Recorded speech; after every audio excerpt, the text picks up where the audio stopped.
Good evening and welcome to Poland Daily, the first English news program in Poland. I am your host, Benjamin Lee.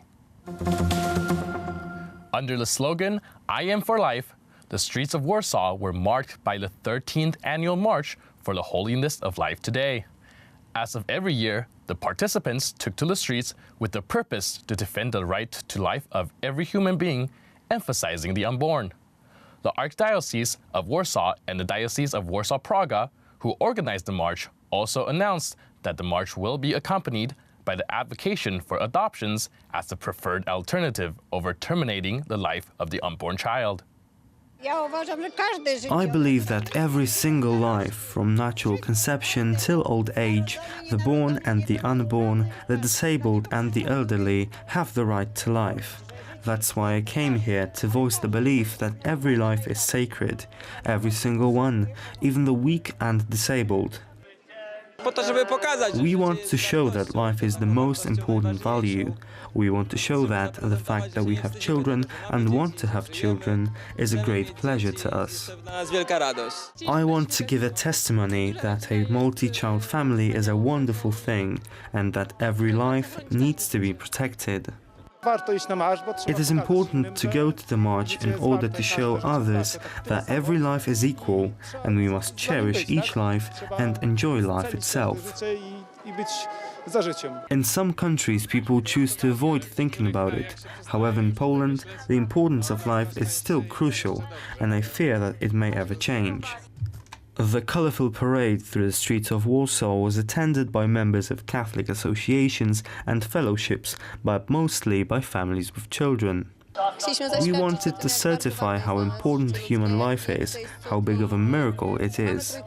We have 3 children and we want to show them how grateful to God we are for them. We want every life to be protected in Poland, especially the ones that cannot defend themselves.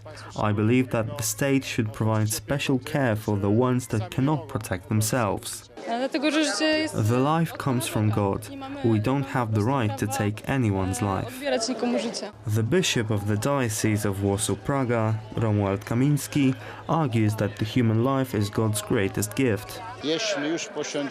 Once you possess the faith and you know it, you will have no doubt that this gift is greater than any other. The annual Marches for Life demonstrate that you can manifest your views in a beautiful and peaceful atmosphere.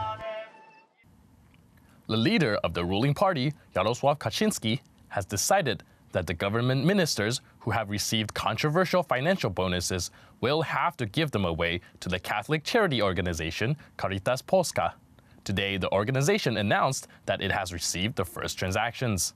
Leader of the ruling Law and Justice Party, Jarosław Kaczyński, announced on April 5th that constitutional ministers and secretaries of states had decided to give all their bonuses to Caritas Polska. All the financial premiums are to be donated until the middle of May.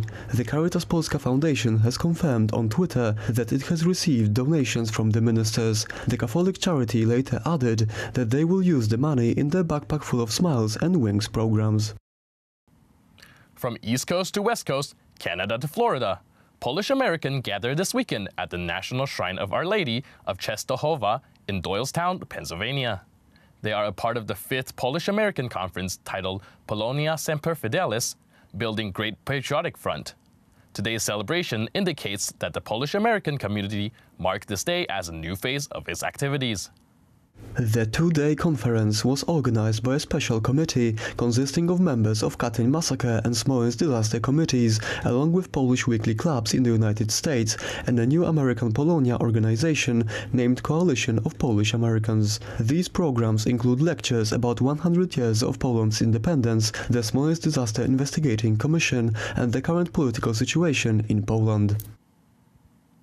Yesterday, tens of thousands of protesters gathered in central Budapest to demonstrate against the Hungarian Conservative Prime Minister Viktor Orban over the landslide victory of his 3rd term in office.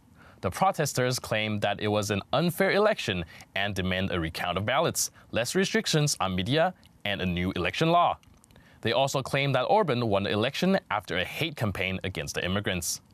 The socialist and liberal parties were left trailing far behind the two national conservative parties, Fidesz and Jobbik. The protesters claimed that the left-wing opposition failed them by not being able to join forces. We are very disappointed with the election result. I think that many of us question whether we had fair elections. The opposition parties are pathetic. They keep bickering among themselves instead of cooperating for our sake. I think that all parties on the left should join forces. Many voted for left-wing options, but their votes were split on multiple parties. If we can't be united in our struggle, we will lose this fight.